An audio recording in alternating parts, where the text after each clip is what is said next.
Now we continue with our domestic installation. Before we finish up with the intake points, there is one more device I want us to look at. Now, where a lot of exposed metal parts exist in an electrical installation, in electrical domestic installations, for example, we have got cookers, electric iron boxes, electric cookers, etc. The consumer units can be fitted with residual current devices.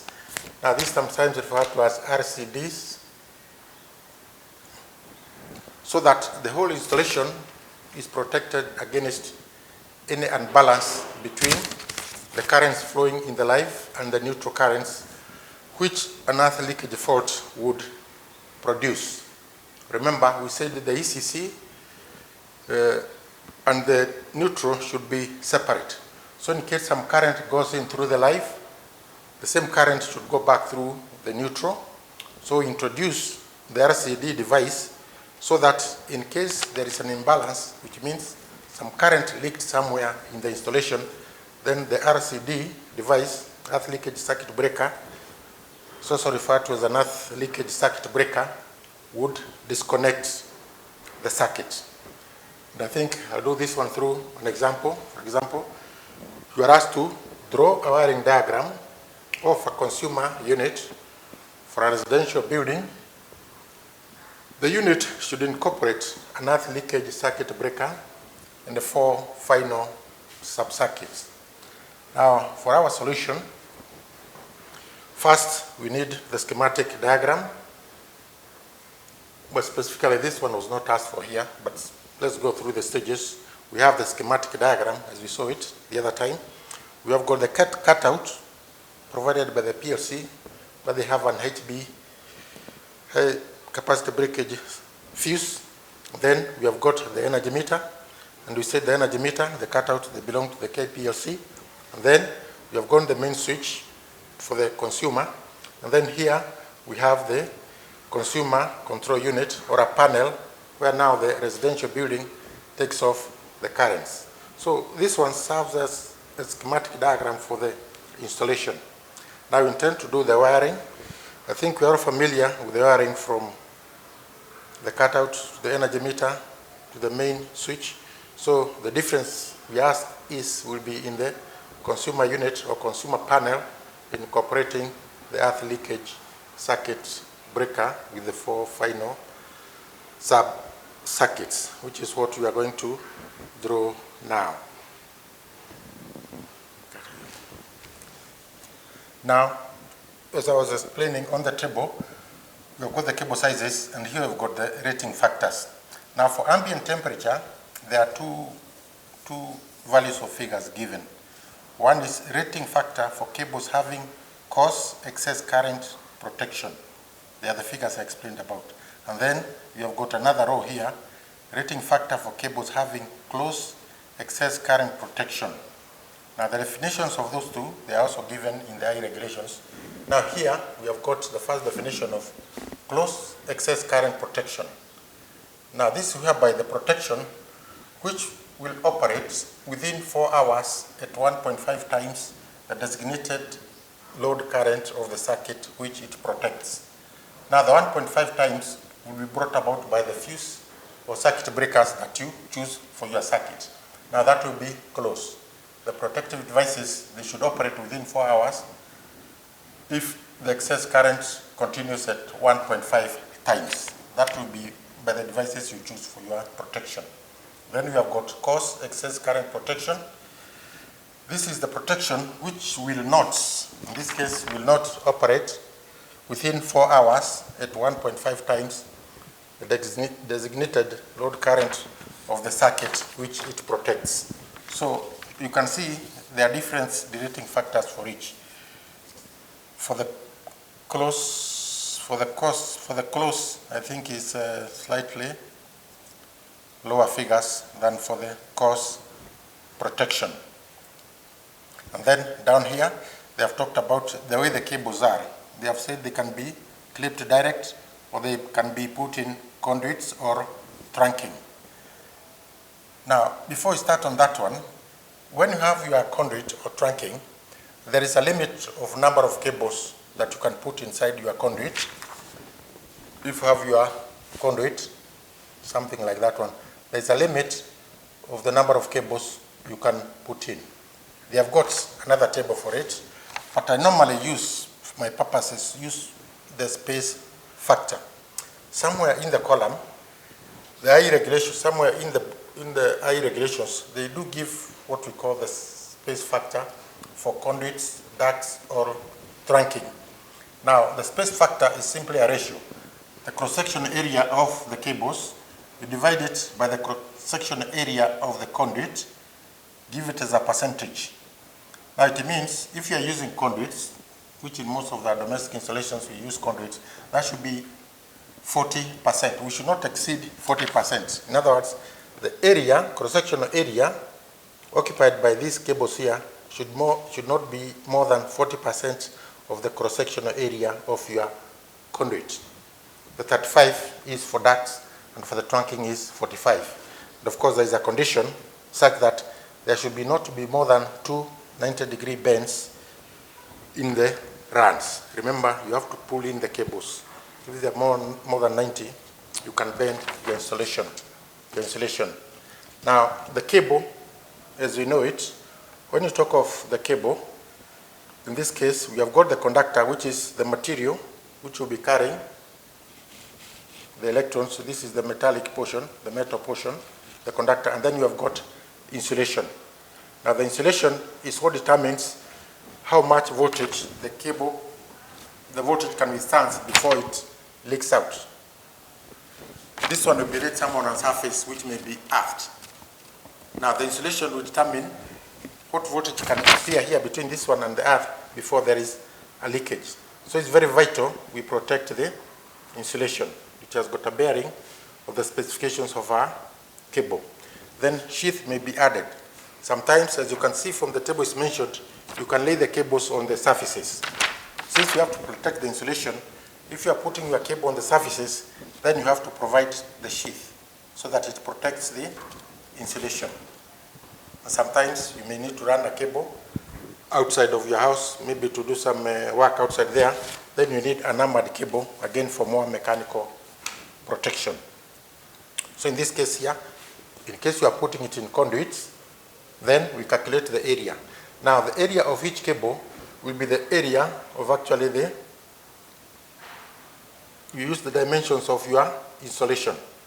So if it is circular, you get your diameter, then we know the area will be pi d squared over 4. And then if there are so many of these ones, you multiply the number. If they are the same size, if they are different sizes, you add them together, and then you calculate the size of your conduit. That area of your cables inside should not exceed 40% of the conduits. Now, if you move back onto the table, again, they talk of number of circuits, pairs of cables, single phase or DC, 3 cables per circuit, where one of them is neutral, blah, blah, blah. So in this case, number of circuits. If in your conduit you have got if you have got 2 circuits, then you derate this current carrying capacity by 0.8. And if there are 5 circuits, you get a factor of 0.59 for your current carrying capacity. So you can see the current carrying capacity of our conductors is affected by so many other conditions. And that's why, for example, you are finding that a current carrying capacity of 11 amperes, we are using it to do lighting circuits. And our lighting circuits, they are carrying currents in the order of milliamperes. So these derating factors are the ones which lead to that kind of a scenario. So if we work out a small example here, before we move on to see how we apply these factors here, maybe you have got a lighting circuit or a circuit whereby it's operating at 40 degrees centigrade. And let's assume we have got close excess current protection. And then there are 3 circuits. maybe let's assume they're in a conduit, and you have got 3 circuits. Now you have to apply the derating factors to our cable. So if the cable you're using is the 11 ampere one,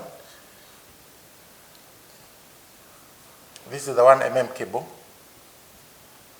That is the diameter of the strands, the one we talked about, 1 mm squared, the cross-sectional area of that cable there. So in this case here, at 40 degrees, we have to apply a rating factor of 0.87,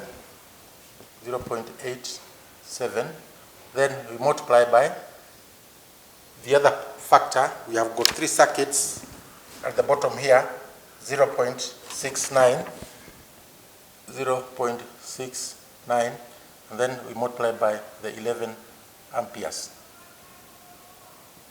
Now, if you are using that cable in that kind of a scenario, that will be the current that that cable can carry. If you work that one out, 0.9, 0.7, 0.63, that will come to about how much? So you can see when you apply, that's why I say the terms, instead of them being rating factors, they're actually the rating factors. So if the temperature is higher, and then we are having 3 circuits, then from the tables you apply those factors. So you can see when you're insulating this kind of an area, environment, you can see now that same cable, although it is rated 11 amperes, then when you are doing our design, we have to design it such that it can carry, our design such that the maximum current will go from it will be 6.6 amperes. So these are factors you need to take when you are doing design work for your installation. That means the way you wire installation in Nairobi should be slightly different than if you are doing it in Isiolo, where the temperatures are a bit higher. But in case you go to the North Pole, the current ratings will be on the higher side and not on the lower side. And then we said, now these ones, you install them. There are also other factors you need to include. Now when you are doing your installations, there are various ways you can do your installation. One of them is to clip your bits on the board.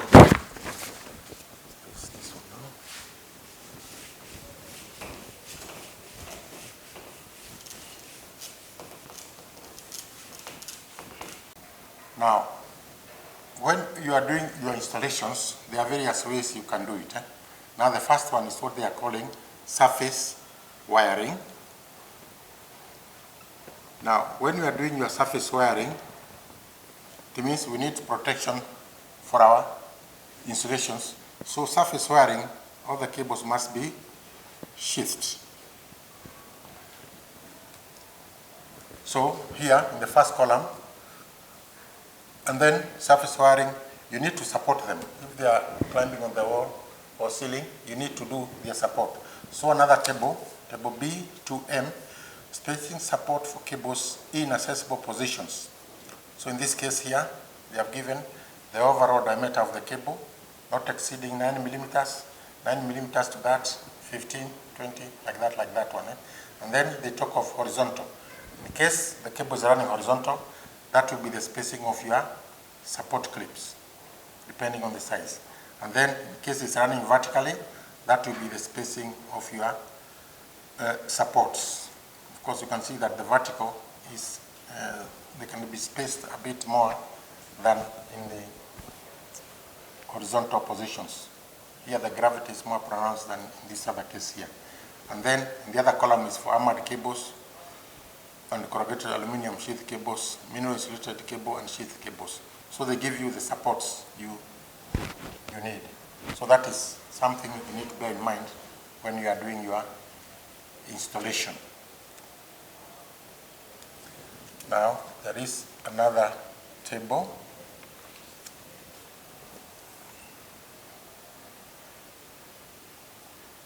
Here, now they talk of minimum internal radius of bends in cables for fixed wiring.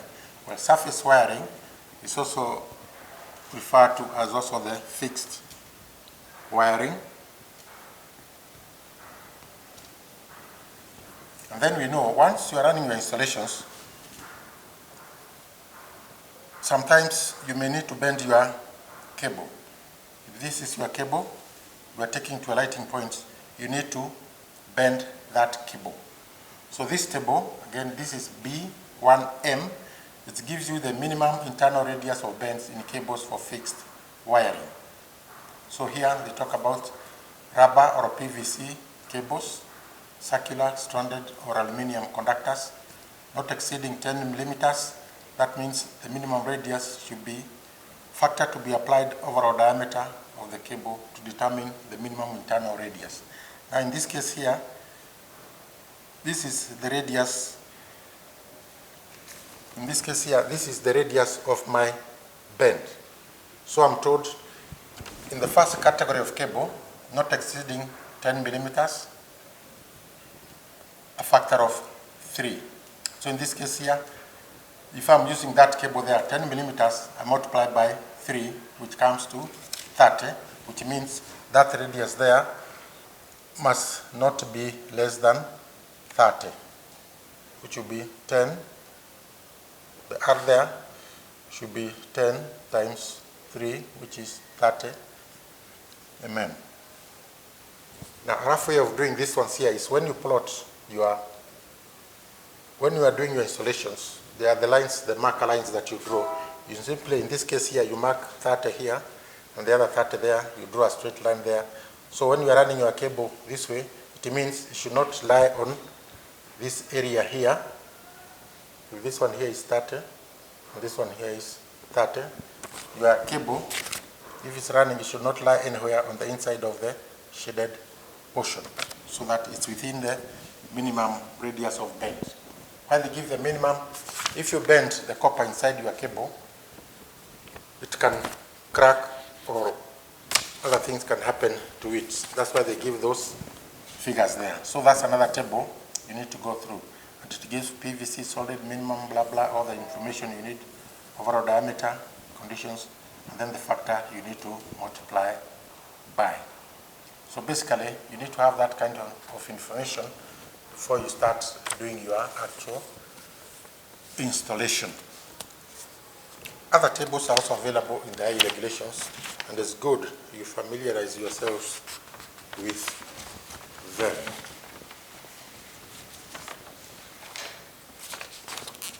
Come on, Jack. Lighting.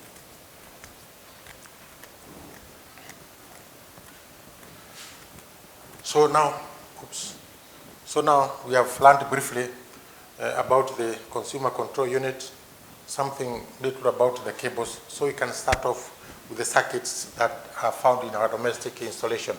So the first one I'm going to start with is the lighting final sub-circuits.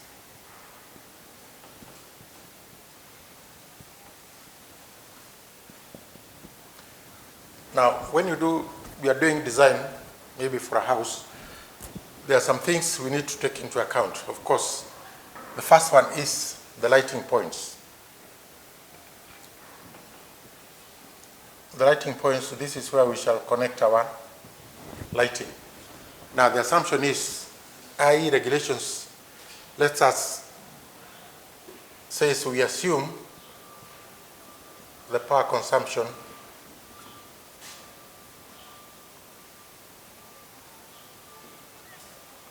will be 100 watts for every lighting point.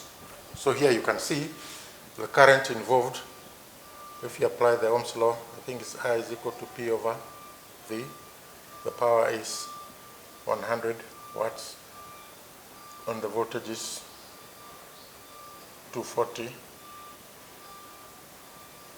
volts. Then this one works out to 0.416, which is approximately, this is amperes. We can talk about milliamperes, itakuwa ngapi? 60. So you can see, if you work out the assumption we normally take for each lighting point, about 100 watts, it comes to about 420 milliamperes. Now you remember the current we talked about for the 11 ampere cable using for lighting. That one carry 11 amperes, and this one is 420 milliamperes. So that cable can supply a lot of currents, a lot of lamp lighting positions. Now in the market, the smallest circuit breaker we have is one of 6 amperes, MCB in the market. I think there used to be 5. I think the smallest now we have nowadays is 6 amperes. 6 amperes. C6. So you can see now this 1 MCB, if you work out the number of lamps it can protect, this will be 6. If I move back to the amperes, 6 amperes we divide by 0.4. That one comes to about 60 divided by 4, that to about 15 lamps.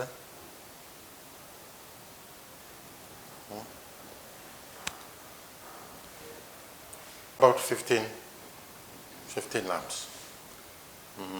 Somebody can ask, we have got 5 lamps, which comes to about 1.5 amps. How do we protect it with an MCB of 6 amperes? Now this is sometimes whereby the RCD device becomes handy in case you have got some problems. But in practice, we don't have the MCB controlling so many lamps for obvious designs. You can see if this one goes, all the 15 will go out. So when you are doing your design, you weigh some things. So maybe you can have one MCB controlling about maybe 5 or 7, and then the other one to control the balance. So those are things you need to have in mind when you are doing your design work. And of course, the other key thing we remember is the voltage drop in the cables. So you can work out the length, how far your lighting bit can be from the circuit. So I think we can work out an example on this one here. Briefly, I think those are the basics you need to know when you are doing your circuits. Now this one you can say the smallest cable.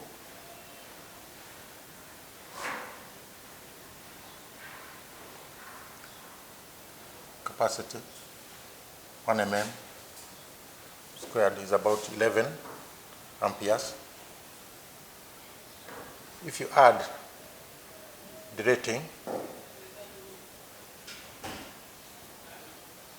it may approximate maybe to about what you saw is about 6 amperes also, the rating factors. I think this ones we had done it earlier. Maybe 6 amperes. So the deteriorating factors, although the cable is 11, the deteriorating factors will take the current capacity down a bit lower. Maybe that's why the MCB is around 6 or something like that.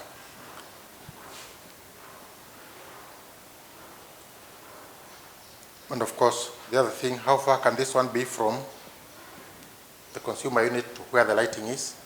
Remember, drop in the cable, drop in cable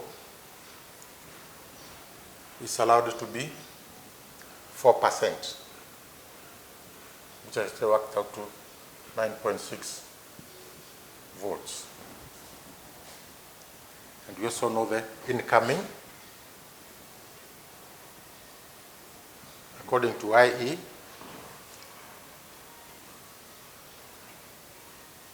nominal voltage. It can vary by, drop is 4%, is plus or minus 6%. This is the 240. The nominal voltage in our case is 240 volts. So you can see in the worst case, when this voltage is in the negative and the distance in our cable is so much, then the loss will be 10%.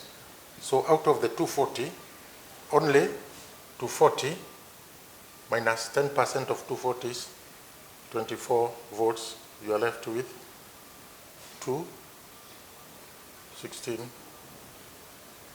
volts. Yes, Abuni sawa. 216 volts. That is the worst scenario, the voltage you can play around with. the drop in the cable 4%, the nominal voltage, KPLC, it can go plus or minus 6%. If we took the minus, it will be 260, whereas on the higher side, again, it can allow us to go higher. This one will be 264 volts. So you take those ones into account. So let's work on a simple lighting circuit before we move on to the others. So this is an example of a lighting circuit we are just going to do. I think most of the stuff you did in first year, we shall not be going into so much of the details. So it's an example. Draw the schematic and wiring diagram of a staircase lamp system of 2 lamps controlled from 2 positions. Now we know if the case is to be controlled from 2 positions, to click into a mind, we need the 2-way switches, and 2 of them. There are always 2 of them. In this case, S1, you can switch the lights when you're going up the stairs. When you reach the top, you can switch it off, and vice versa. So a schematic diagram will look something like this. I think the symbols I'd given you the first time when we met to work out the symbols. I'll be giving them to you as we go along the way. So single pole, 2-way switch, single pole, 2-way switch, and the 2 lamps.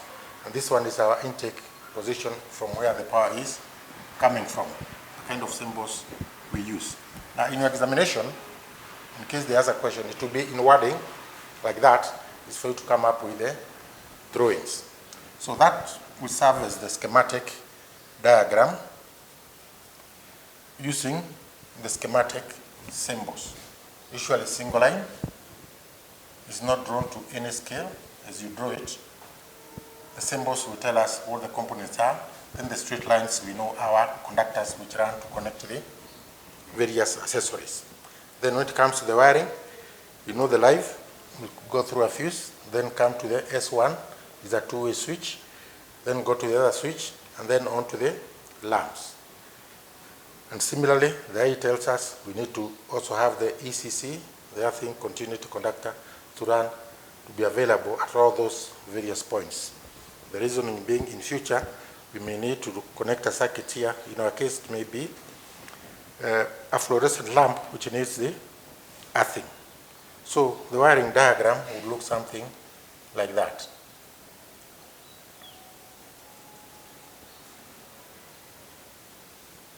At the moment, the cable size we use, the one that's being used currently in the market, is the 1.5.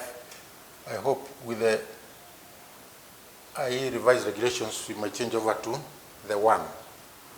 And then from the live, the cable that is carrying the power up to the accessory is usually color-coded red. Here, we have these 2 here. These are referred to as straps. And they'll also be red. And in this case, this will be the color of our insulation.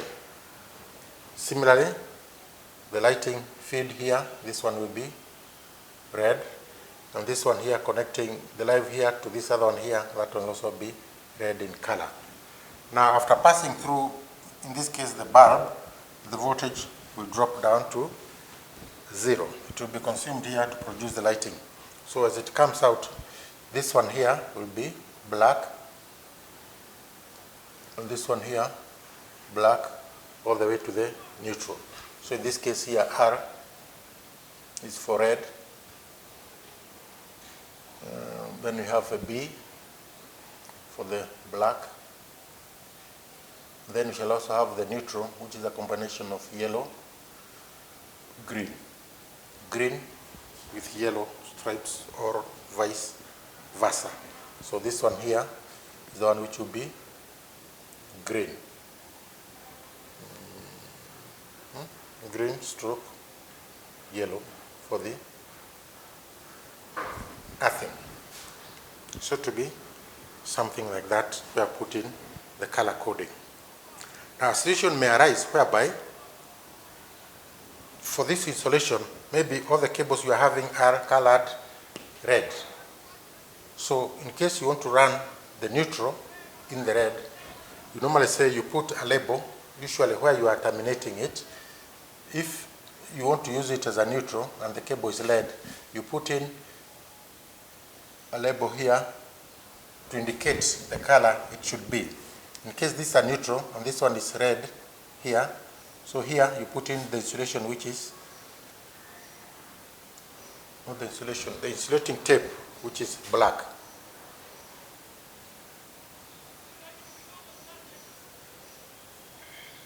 Indicating it should be black.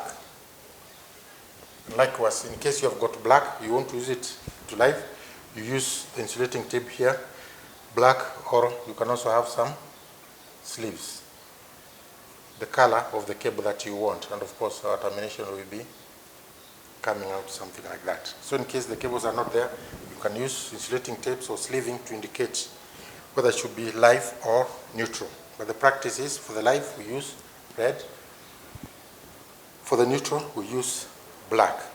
Now this will apply if you are we are installing in conduits. If you are doing surface wiring, the cable will be sheathed. So in case you have a sheath, then you have to expose the insulation before you get to the conductor. So here, this one we have a sheath and the insulation, and here we have the conductor. This should be about 2.5 millimeters, an inch, about 2.5 mm. And this is where, in case it is red, usually the insulation is the one which is coded. Much of the sheath is gray or black. So in case the cable is sheathed, surface wiring, then you need to have about 2.5 mm to expose the insulation, which is the one which is coded, and then your conductor. And in case you are using the wrong cable, this is where you put in your tag to indicate the coding. So that is a small example. The other one, we can do a final design for us to finish the circuits on our lights.